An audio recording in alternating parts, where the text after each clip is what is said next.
Welcome to my channel Shahzad pharmacy. अस्सलाम वालेकुम। अगर आप इस वक्त ज़हनी परेशानी का शिकार हैं, अगर हमल हो चुका है और आप इसको ख़त्म करना चाहते हैं और आपको नहीं पता कि कौन सी मेडिसिन इस मकसद के लिए बेहतरीन है और इस मेडिसिन से मुस्तकबिल में आपको क्या साइड इफ़ेक्ट्स हो सकते हैं, यकीन जानिए इस वीडियो को देखने के बाद आपका दिल ऐसा कोई कदम उठाने से 1000 बार पहले सोचेगा। इस वीडियो को आखिर तक देखते रहें, कोई भी बात मिस ना करें और चैनल पर नए आने वाले दोस्त चैनल को सब्सक्राइब करना ना भूलें। आज के दौर में बहुत से नौजवान जोड़े, चाहे वो शादीशुदा हो या गैर शादीशुदा, जब हमल हो जाता है तो वो उसे ज़ाया करने की कोशिश करते हैं। लेकिन नाजरीन, क्या आप जानते हैं कि हमल को ज़ाया करना ना सिर्फ इस्लाम में एक कबीरा गुनाह है, बल्कि ये कानूनी तौर पर भी एक जुर्म है।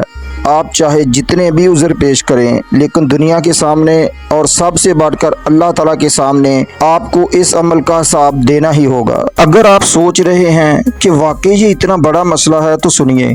जिन खवातीन ने हमल ज़ाया करने वाली दवाएं इस्तेमाल की, उन्हें आने वाली ज़िंदगी में कैसे कैसे मसाइल का सामना करना पड़ा। मुस्तकबिल में किसी की माँ बनने की सलाहियत हमेशा के लिए ख़त्म हो गई। कई औरतें 30 या 35 की उम्र में इतनी कमज़ोर हो गईं कि रोज़ाना दर्द की दवाएं लेना मामूल बन गया। किसी का वज़न हद से ज़्यादा बढ़ गया। किसी का जिस्म इतना कमज़ोर हो गया कि मामूली काम पर भी चक्कर आकर गिर जाती हैं। अगर आपने कुरान का सिर्फ एक बार भी मुतालिया किया है तो आप जानते होंगे कि जान का नाहक कत्ल, चाहे वो रहम में हो या बाहर, अल्लाह के नज़दीक सबसे बड़ा जुर्म है। और याद रखें, जिसने किसी की जान ली उसके लिए ना दुनिया में सुकून है और ना आखिरत में निजात। क्या आप चाहते हैं कि कल को आपकी बहन, बीवी या बेटी भी इस मुसीबत में गिरफ्तार हो? नहीं ना।